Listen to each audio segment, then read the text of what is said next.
Hello, everybody, and welcome to Geopolitical Trends, where truth matters. Very, very excited to be with you on this February the 8th. Wow, where time goes. Anyway, I got an interesting topic. Interesting because it's next door to us, and yet the mainstream media is not talking about it. Second part of why I wanted to talk about this topic is because of how it is presented to the Western audience by using the term gangs when this might be something different completely.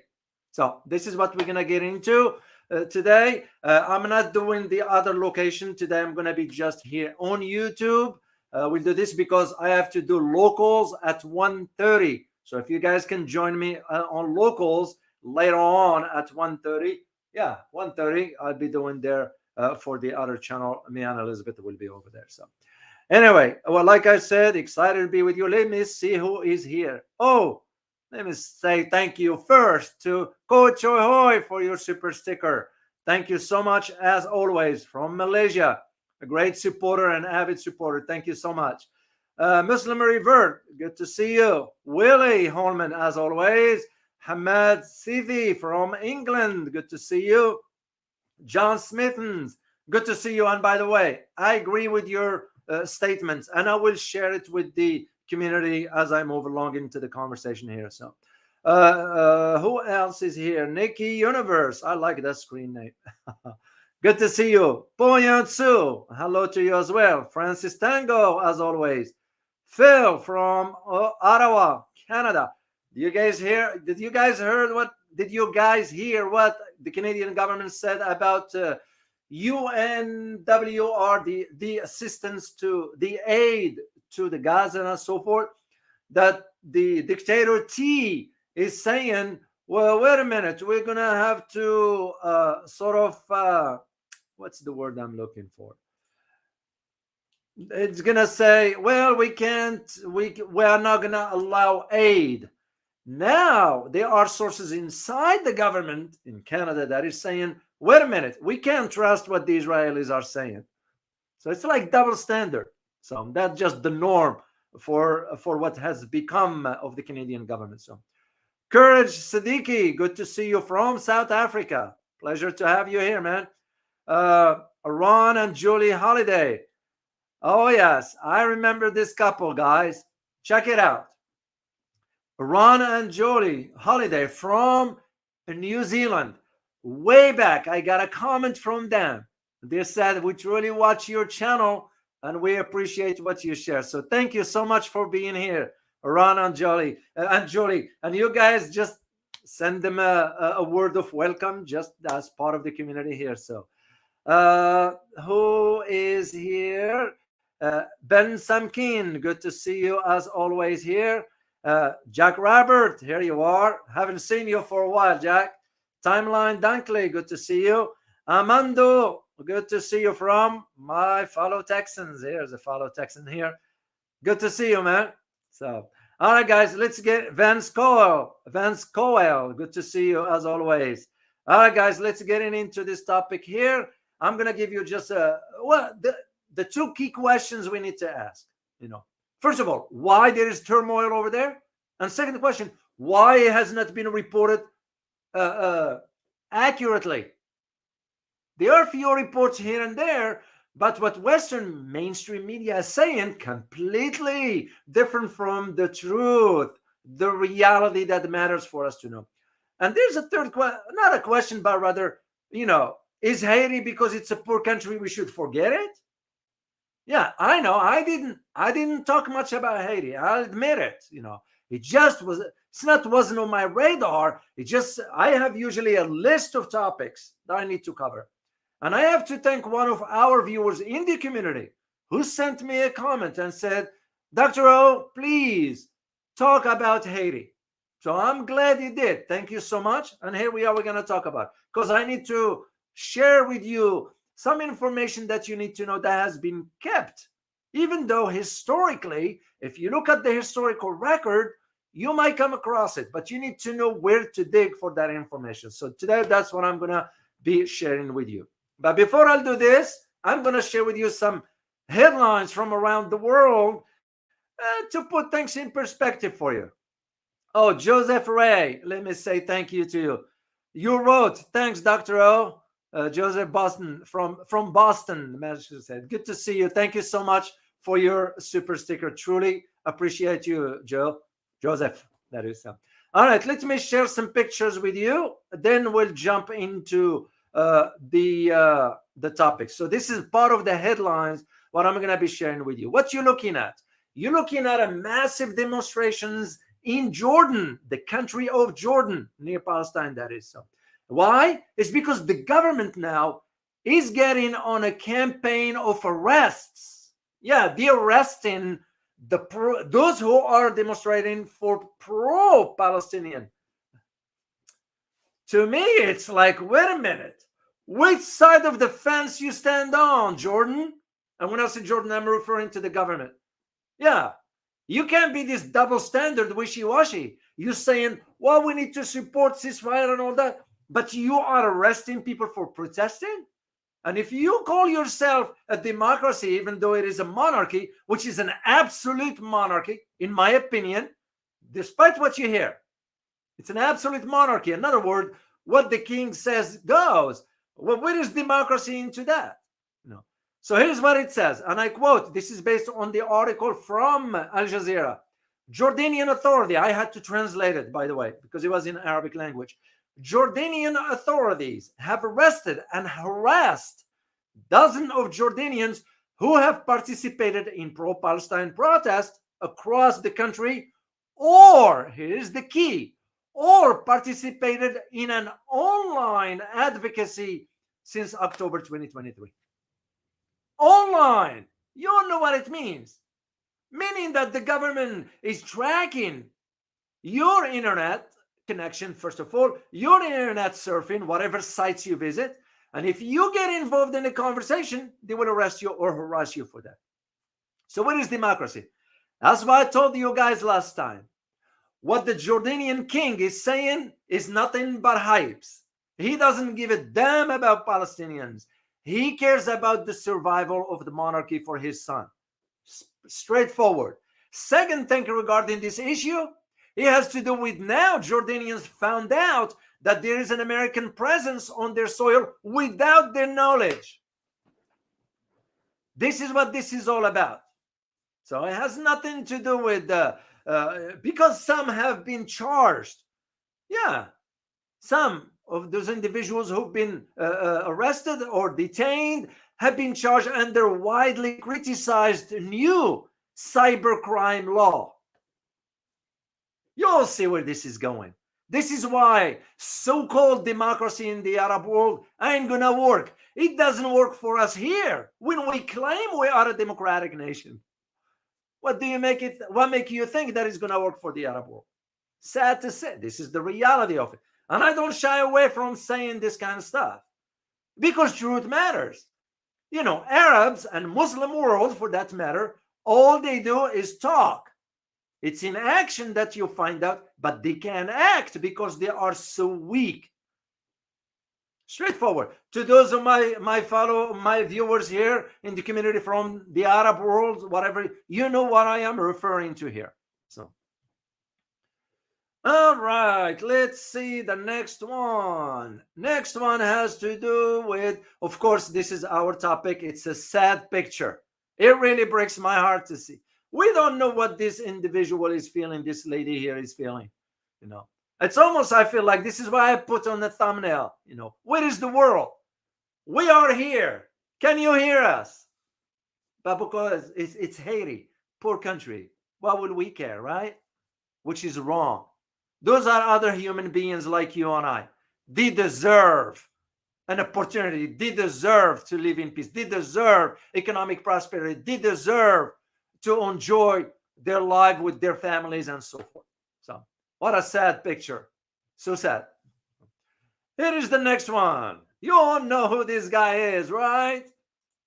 You know. Now, there are those who say, I got a comment, by the way, someone said, well, Dr. O, you can criticize the guy. I'm not criticizing. All I'm saying is presenting the argument as far as his policies that he did not whomever is advising him, did not implement the policies gradually. You don't go straight forward and cut programs that people depends on. You just don't do that. They're in a right mind. Who is in a right mind will ever do something like that? There are people in Argentina that depends on social programs that the government provide. You don't go and cut that overnight. What do you expect? So I wasn't criticizing. I was presenting the counter argument to why his policies is not going to succeed. So, but anyway, that's not what I'm going to be talking about in this one here. This one has to do with Argentinian president, the one you're looking at, Javier Milei, announced yesterday, no, actually 2 days ago, on Tuesday, upon his arrival to Israel. He was in Israel and he went to the wall and cried and hugged some other Israelis there. You all know what it means. I'm not saying he's not sincere. I mean, I don't care what he does at the wall or not. You know, to me, I don't believe in none. I'm not a religious guy. Let me just put this for the record. So I respect whatever your religion is, whatever your values, your tradition. I greatly respect that, but I am not. So when he arrived to Israel, he announced that the transfer of Argentina, his country's embassy from Tel Aviv, that's where most of the embassies are of the world, except for the US and some few other countries, transferred from Tel Aviv to Jerusalem. Well, you all know the status of Jerusalem. You know, you can use whatever term you want to use. Sort of occupied, sort of conflict zone, whatever term you want to use. That's where the embassy went. So, and this is why. And this came during the reception that the Israeli foreign minister, his name is Israel Katz, had a ceremony for Milei. There is a lot going on with the Jewish community in Argentina. I want you to know this one here. There's a lot of Jewish people in Argentina. I talked to some people in Buenos Aires. They are there. They live there. And this is nothing new, but and nothing wrong. You know, the Jewish people's been living there in Israel in Argentina for a long time. So is some Muslim community in both Argentina and Brazil. Some Palestinians, they've been living in that part of the world. That's not, so my point in all this is the idea that all of a sudden he decided to transfer the embassy from, which not all countries around the world recognize that, because the status of Jerusalem has not been resolved. This brings me to one point, guys, you need to know about. A conversation during the recent visit of our incompetent Secretary of State, Tony, to Saudi Arabia. You know what the Saudis told him? And even with the Saudis, I don't trust what the government says. They told him that, well, there will be no normalization with Israel unless Israel recognizes the state of Palestine with the 1967 borders. You know what it means? Meaning the status of Jerusalem falls under Palestine. I don't see Israelis agreeing to that. But on the other hand, this is where the double standard. On the other hand, Saudi Arabia went ahead and cut a deal with a defense contractor here in the US. I forget the name of the defense contractor. Lockheed Martin cut a deal with them. We don't know what it means. This is what I'm saying. Arabs and Muslim governments. I'm not saying people. Governments. Double standards. You saw the example with Jordan. You're seeing the example with Saudi Arabia. You're seeing the example with Turkey. Turkey is it's a Muslim country, not an Arab. Turks are not Arabs, by the way, to those who might not know. All right, third story I have for you is this one here. That's a Chinese submarine. I'm gonna do something about China, by the way. Some new video I'm working on. So, why am I sharing this? I'm sharing this with you because there are now analysis or reports emanating from Washington, D.C. pertaining to, oh my gosh, China is preparing or is close to waging a war. You all know what it means. The hypes. This is now why the ICJ, the International Court of Justice, now is saying we're going to have to launch an investigation into the US and the UK for conducting attacks in the Red Sea against Yemen. You all know what it means. It's nothing but hypes. ICJ has no credibility whatsoever. So regarding China, that's what I'm saying, guys. You always have to be careful when you read certain analysis or reports, whatever. The wording of this, and I'm going to share it with you as is. It says, and I quote, "The question of how likely China is to start a war is perhaps the most important in international affairs today." That's a non-starter in my opinion, right there. The most important issue right now on the international affairs is what's going on, the atrocities that is committed in Middle East or West Asia, is the discredibility of the ICJ, is the attacks of the UK and the US, and justified. That's what's the most important issues. You can just see the wording, guys. This is what I meant. So, and the quote continues. And if Beijing attacks Taiwan, once again, look at the wording. They already put the preconceived notion that China's going to attack Taiwan. So it says, if Beijing attacks Taiwan or any other target in the Western Pacific, that's in a reference to where US bases are, the result will be a war with the United States between two nuclear armed giants fighting for dominance. If this war is added to the ongoing wars in Ukraine and the Middle East, the world will be caught in a global conflict not seen since World War II. End of quote. What a hypes. What a hypes. So funny. You train, once you become a sort of by training a geopolitical analyst, you will learn how to decipher this kind of verbiage, the language, the nuances into a report. That because the reports are meant to influence the policy one direction or another. This is one of them. This is why when I came across and read it last night, and I was like, oh no. The community needs to know about this because this is manipulation, intellectual manipulation. Because yes, there is manipulation in academia. Don't be surprised. That's one of those. And let me see what else I need to share with you. Yeah, there is one other thing. I'm going to just show you a picture. And I'll let you just be aware of what you put in the wording, guys, because you all know how it is. So, but again, I just want to show you a picture.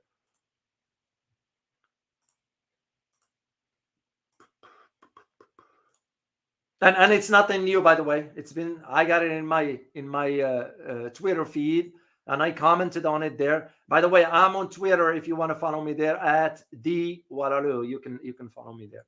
And I usually put my whole comments about this kind of stuff. There's the picture, guys.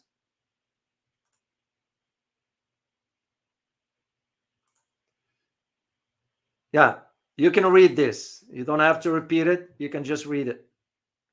But what's important about this picture? What is important about it, guys, is the individual sitting on the chair, standing upright. If you know and learn anything about a human body, the communication of a human body, this is one of those. I don't care what you say. I don't care what you do. I take my stand. Very meaningful. Very meaningful, guys. That's why I wanted to share it with you. And I'm not going to elaborate on it here, but I'm keeping the link in due time. I will share it with you guys. All right, let's get into our topic here. Just for a background, for those who might not know, there's one picture here I need to show you. This has to do with what's going on in Haiti. And I need to at least give you, to those who might not know, a background about it. So what happens is that Haitian people took to the street. Why? Because they are protesting the unelected government of the Prime Minister Ariel Henry. You give those Haitians a credit. You know why? They took to the street because someone wasn't elected the right way. But not only about that, it's about showing you where power is. Power is with the people. This is what I'm saying. If only Americans will wake up and see the reality for what it is, you know. But I don't see that happening because some of us Americans are so manipulated to the point of being numb to the reality. You all know that song, right? By Pink Floyd. Does anybody know the title of it? Can you type it in the chat box? Yes, I do listen to music also.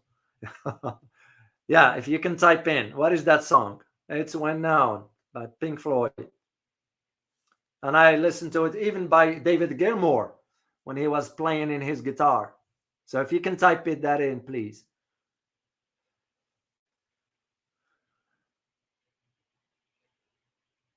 Comfortably numb. You got it, Joseph Roy. You got it right. Same for you. I'm sorry, I can't pronounce this nice name. Olaf Sodetier. You got it right. You guys got it. That's what it is. Well, that's the sad reality of how some of my fellow Americans have become. Numb. So at least when you see what's going on in Haiti and people taking to the street, you think about it. Look, as poor as the country is, and yet they are taking to the street. Maybe because we've been living in so long in a comfort that we forgot what it's like. But that's a conversation. You are right. You are right. FLU, you are right. Yeah, brainwashed. That's the only other way to it. So sadly. So anyway, that's what's going on. They took to the street, but now they're saying that meaning the way it was reported in the West, is that now the administration in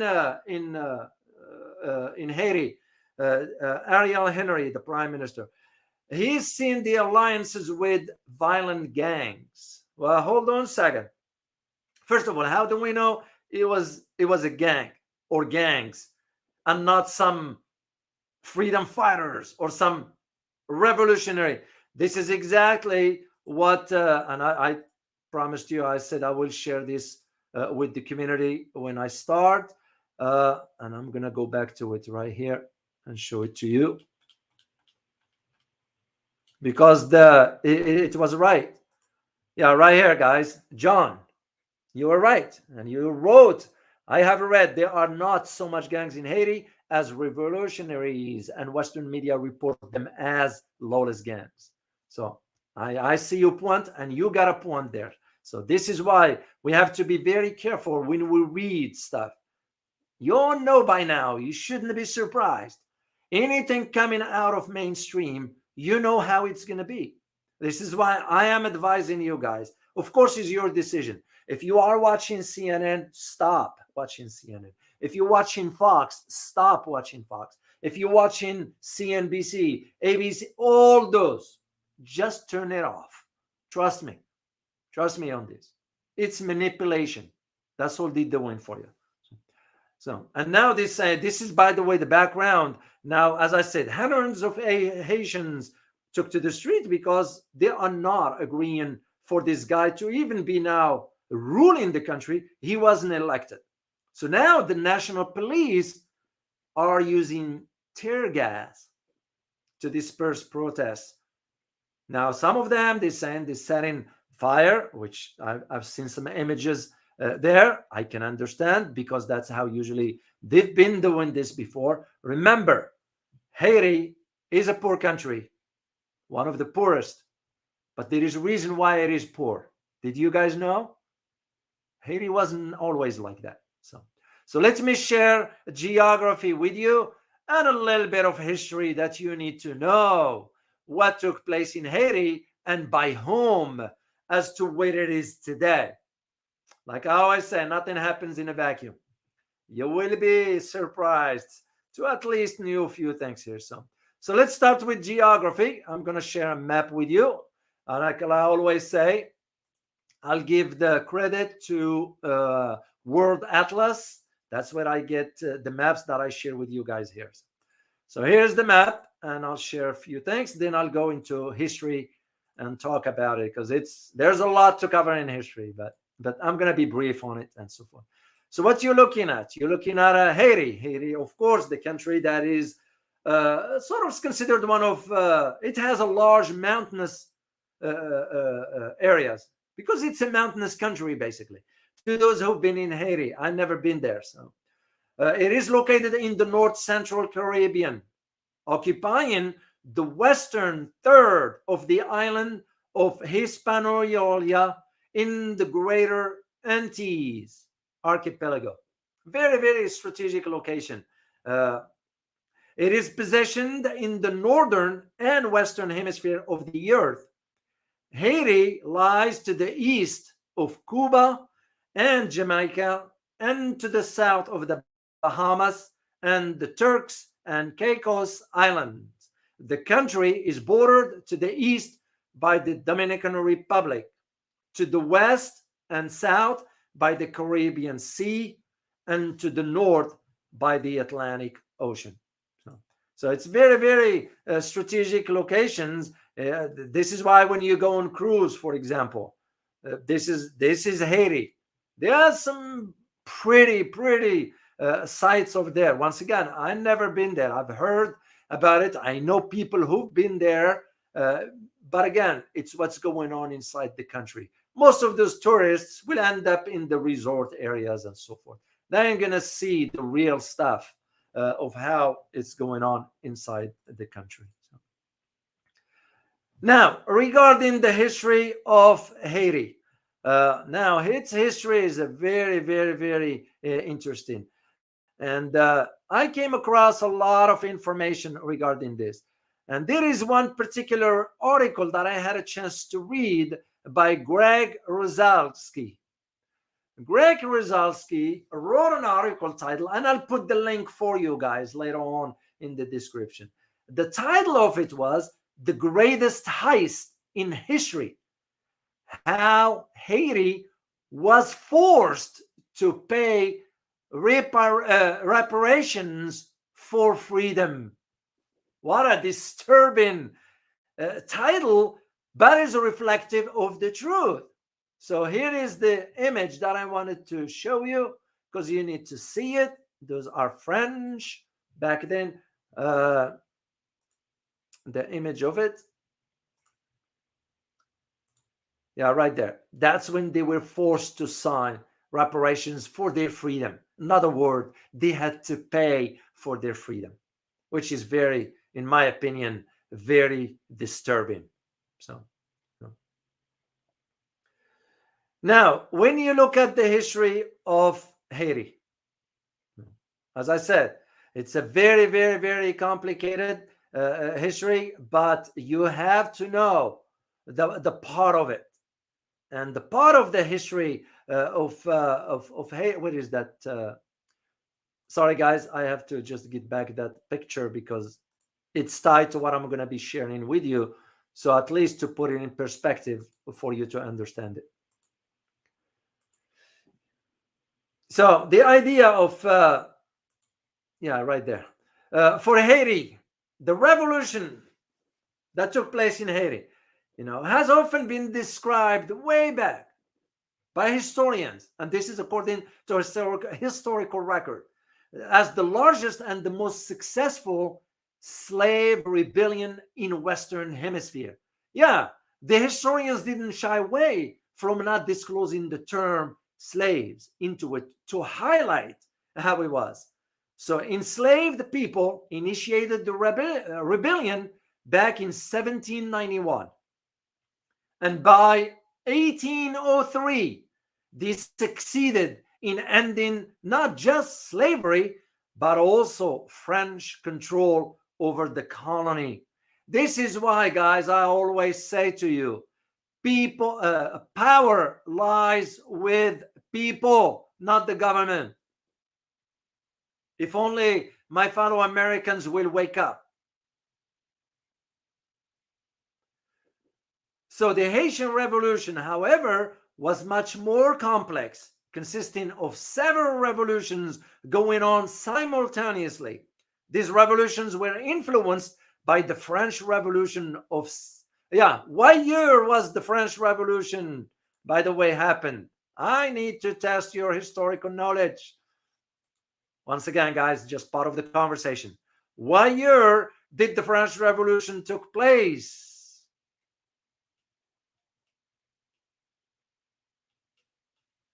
Especially for my European viewers. You know, some of us in America, sad to say, we are clueless about history. We are poor readers of history, and I'll say it.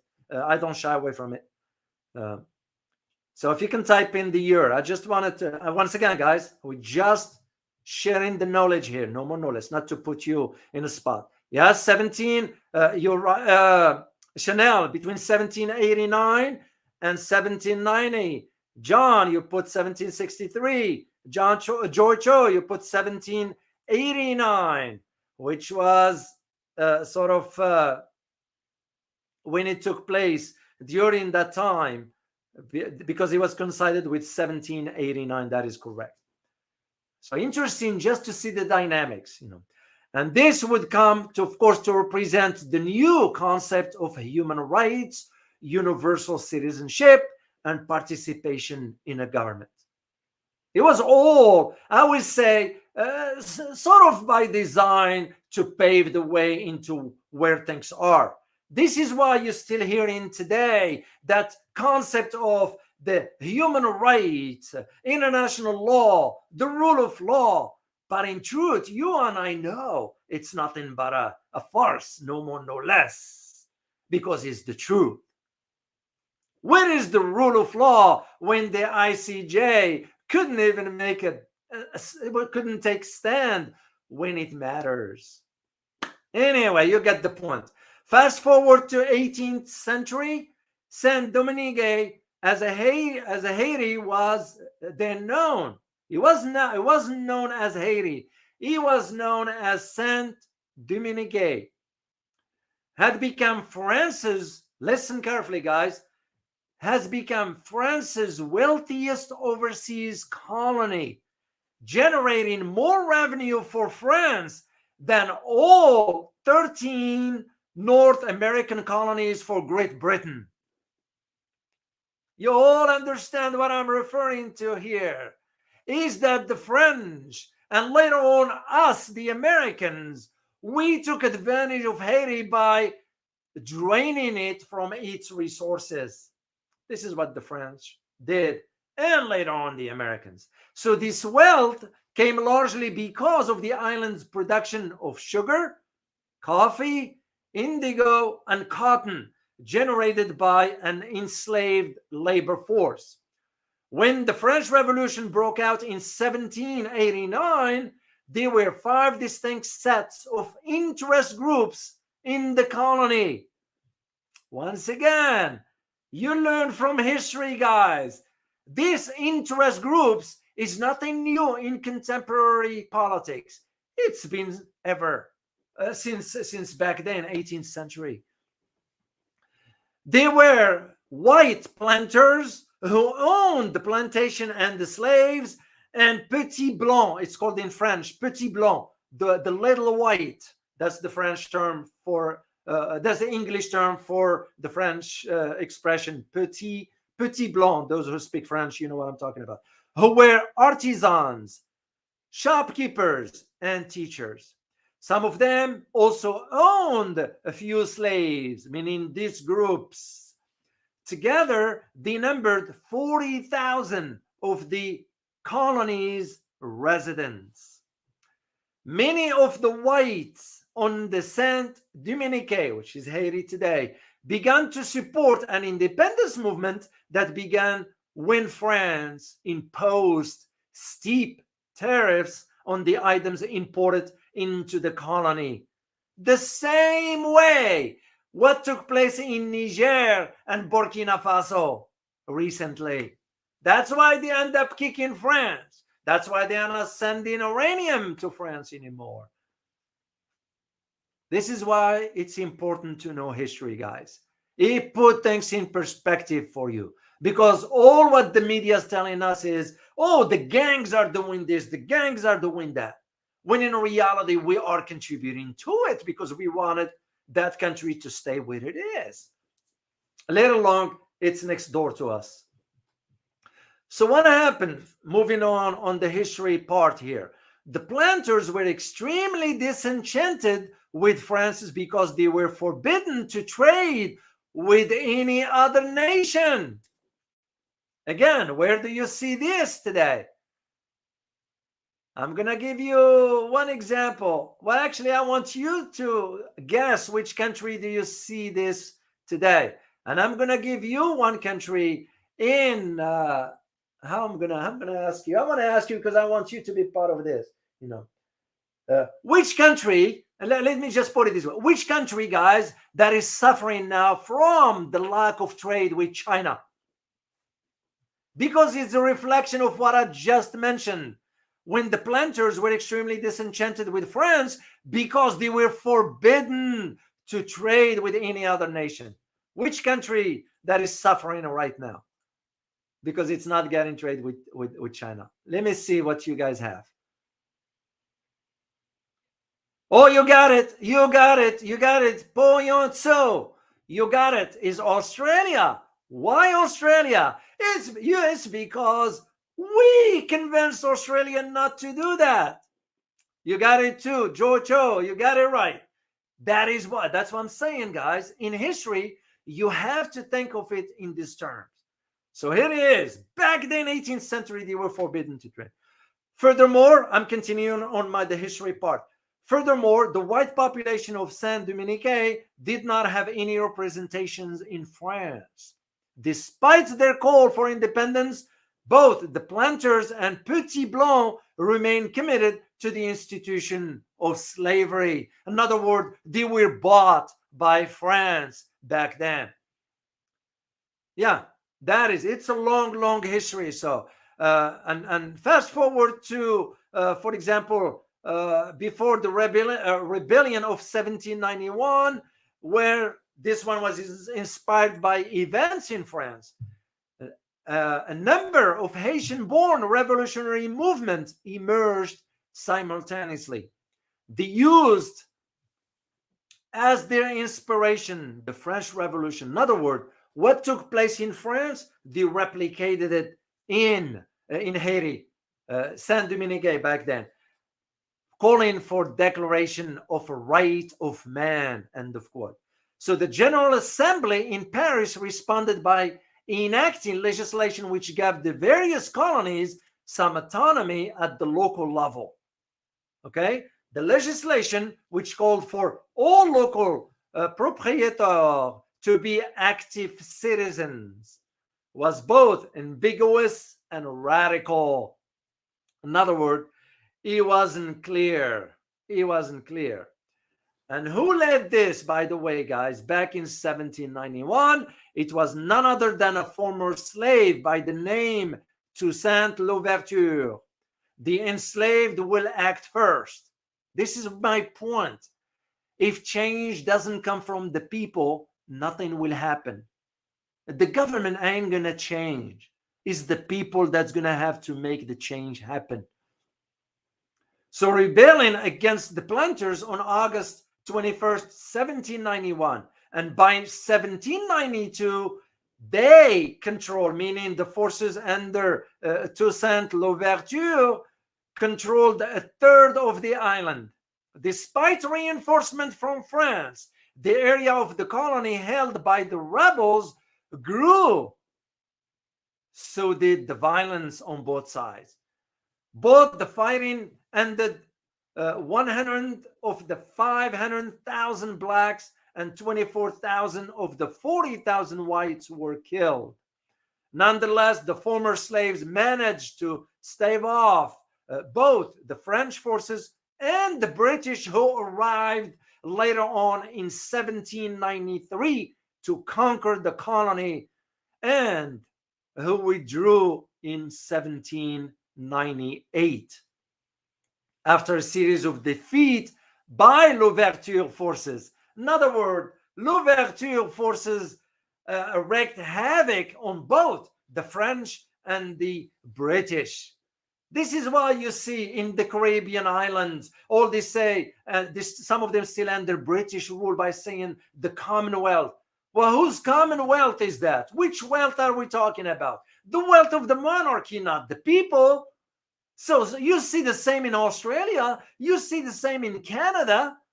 What the heck? It's 2024. Why even a monarchy like that still ruling in Australia and Canada and the Caribbean? It's ludicrous. By 1801, Louverture expanded the revolution beyond Haiti, conquering the neighboring Spanish colony of Santo Domingo, which is present-day Dominican Republic. He abolished slavery in the Spanish-speaking colony and declared himself governor-general for life over the entire island. Haitian control the San Domingo lasted until 1844. That's how far back. Very, very, very, very interesting, guys, because you ought to understand this part of the history, because without it, it will not make sense to you as to what the French have caused and what later the Americans. I know the Brits were also there, but the Brits moved more towards the Bahamas and some other areas, but mainly the French and the Americans. So what did we do? We basically took the gold and brought it to the US. And this happened during the 90s when Bill Clinton was president at that time. Bill Clinton didn't have a good history anyway. By the way, I did find out that his net worth is worth about $200 million. How the heck a former president will generate $200 million? I'll let your imagination for that, guys. So this is what I'm saying. To see what's going on in Haiti, you have to understand its history back then. And where the challenge for Haiti right now, let me share some pictures with you guys, because this is part of what's going on right now. And what you see going on right now in Haiti, it's tragic. It is tragic. So, because Haiti is one of the poorest nations in the world, we know. And by the way, let's not shy away from this. The rich countries in the world, have a fingerprint in Haiti. The United States worked to isolate the new Haitian government, independent during the early 19th century, by the way, and violently, and I use the term violently, occupied the island nation for 19 years in early 20th century. Yeah, that's my country. While the US officially left Haiti in 1934, it continued to control Haiti public finances until 1947, siphoning away about 40% of Haiti's national income to service the debt repayments to the US and France. What the heck? What the heck? We are having them to pay us for their freedom. That's beyond me. That is beyond me.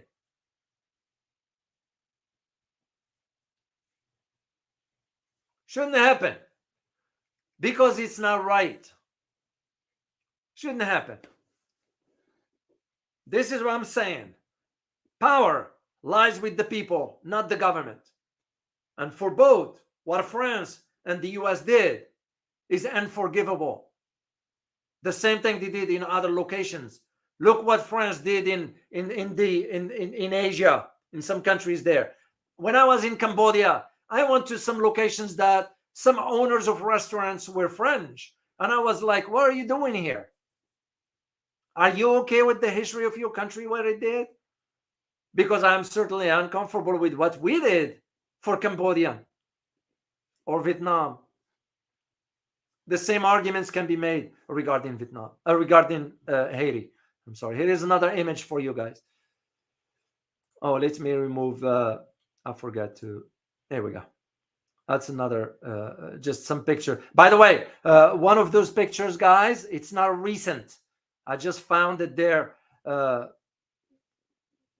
just found it, and I wanted to share it with you. Some of them goes back about 10 years, where the fighting was going on at that time, because it was fermented more. So much of this debt, the debt that Haiti now has to France, was the legacy of what the sort of a scholar, and I digged into this, and I found that the scholar from, and I give credit, of course, from the University of Virginia, her name is Marlene Dodd. She called it in her article the greatest heist in history. That's what it was. Because what happened to Haiti? It was surrounded by gunboats, because the newly independent Haiti was forced to pay its slaveholders reparations. Yeah, you read it correctly, guys. Yeah, the slaves had to pay for this freedom. What a tragic. Of course, Haiti won its independence from France in 1804, but it was almost immediately made a pariah state by world powers. This is why you're seeing what you are seeing. Yeah, that's where you're seeing all this. This is way back. This is an old picture, guys, here. It's just to highlight to you the tensions that exist in that particular part of the world. And to those who say, because Western media portray this as the gangs and all that stuff, well, let's take a step back and really find out exactly what it is. Because the guy Henry, he's not elected prime minister, and he took over after the assassination of the former president in 2021. That's when all this happened. So, because what happened now 2 days ago? What happened? The former rebel leader arrived in Haiti capital on Tuesday, as a matter of fact, and this is part of where this largest protests that are taking place in the country. So he arrived there for the second consecutive day now, because the protests are demanding the former the ouster of the prime minister Ariel Henry. And this is why, because Ariel Henry, by the way, assumed power after the assassination of the last president. His name is Jovenel Moise, who was assassinated in 2021. Makes you just wonder, will the Haitian people just go and assassinate a president like that for no reason? I don't think so. There's always a reason. Because since that time, meaning since 2021, it has been some sort of a power vacuum that exists in that part of the world. And now the protests are more expected to continue today, even today, at the time of this, across Haiti. Today, as far as February 7th, but there was a reason for why. Why February 7th? Because February 7th holds a significant meaning when it comes down to the history of Haiti. I'll give you a few examples. On February 7th, 1986, the former dictator Jean-Claude Duvalier fled the country, and where did he go? He went to France. The same thing on February 7th, 1991. This is when Bill Clinton was. John Bertrand Aristide. I was very familiar with this case because I was following it at that time. John Bertrand Aristide, Haiti's first democratically elected president, was sworn in. And now you move into February 7th, 2024. That's when the demonstrations took place. Now, there is another problem that looms large, which has to do with the UN Security Council, believe it or not, at the UN. What the UN Security Council is saying is that they're saying we should send peacekeeping. Yeah, the UN Security Council had to decide. Well, hold on a second. If you are to send peacekeeping to Haiti, why aren't you sending peacekeeping to, you're nowhere, right? To Gaza. Why not? Shows you the double standard. And guess which forces they want to send to peacekeeping? He wasn't from the US. He wasn't from France. He wasn't from the UK. It was from Kenya. So why on earth Kenyan military will be going all the way to Haiti when there are issues in Africa? So, and where was Kenya when Niger, Burkina Faso, and the whole ECOWAS were threatening to invade those countries? Double standard. But you give credit to the Supreme Court of Kenya. Why? Because the Supreme Court of Kenya ruled against the government's plan to deploy the police, not the military, the police officers from Kenya to support Haiti, because the request from the UN Security Council. So it's just and by the way, the Kenya ruled on this. They ruled on it officially. They're not going to allow it. So let the Americans send their own. Let the whoever voted for it. I do not know, by the way. I do not know who voted for it and who abstained or who vetoed it. So I should not just generalize. All I'm saying, I use the term UN Security Council collectively. And when I say UN Security Council, pay close attention. I am not saying the 5 permanent members. I'm saying the UN Security Council, which means with all its 15 members. For I know it, the 5 permanents could abstain from this altogether. So that's why you always have to be careful when you word certain things. So, and this is where I see now where Haiti is headed with this sort of trouble, violent, whatever term you want to use, chaos, civil war, whatever that is. It's nothing new. Also, it's reflective of its history. But on the other hand, why Haiti will still have to pay France reparations? That's, to me, mind-blowing. Yeah, you can't have that one. And this is why I wanted to highlight to you the importance of where this is coming from. That's my point in all this. So this is all by design, guys. It's set through certain process. I want you to know what a major powers do. Let me say thank you here to Bro Eswar. Thank you so much for your super sticker. Truly appreciate it. You wrote, don't forget about the Polish and Eastern soldiers that betrayed the Nepalese army to fight next to Haitian fighters during the revolution in 1803. The US occupied Haiti during World War I to combat German influence. I did not know that. And thank you so much for sharing this with us all. This is why, guys, I say the community here, it's for us to learn from each other. It doesn't go one way from me to you. It goes both ways. That's why when you guys can contribute with your knowledge, by no means, because we are here to learn. Thank you so much, Bro S-Word. Truly appreciate you and appreciate your contribution to the conversation. And thank you for your super sticker. I truly appreciate it. All right, guys, I'm going to say thank you to Napoleon. I like that name. Not in that context. Napoleon Laguerre. Thank you so much for your super sticker. Truly appreciate you. By the way, I had a chance when I went to Louvre Museum. I saw Napoleon bed in his bedroom because I went to the quarter where Napoleon used to have his bed because he was short.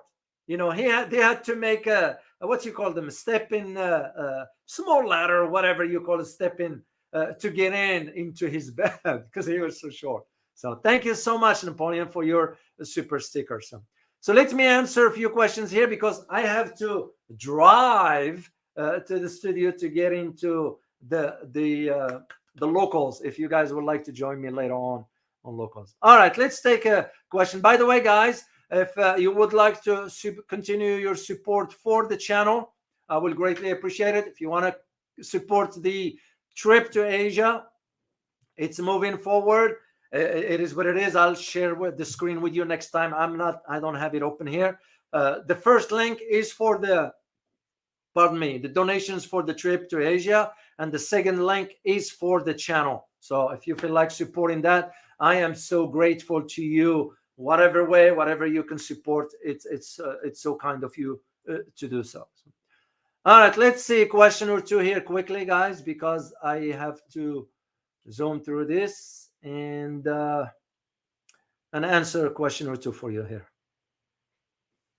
And once again, thank you all for those who put super sticker there. Truly, truly appreciate you all.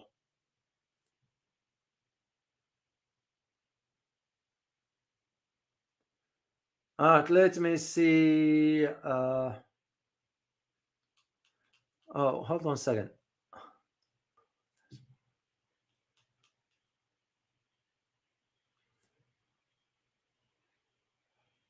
Oh, bro, S4, you put another super sticker. Thank you. You put Ariel. Ariel is suspect of. Ariel is suspect in the president's.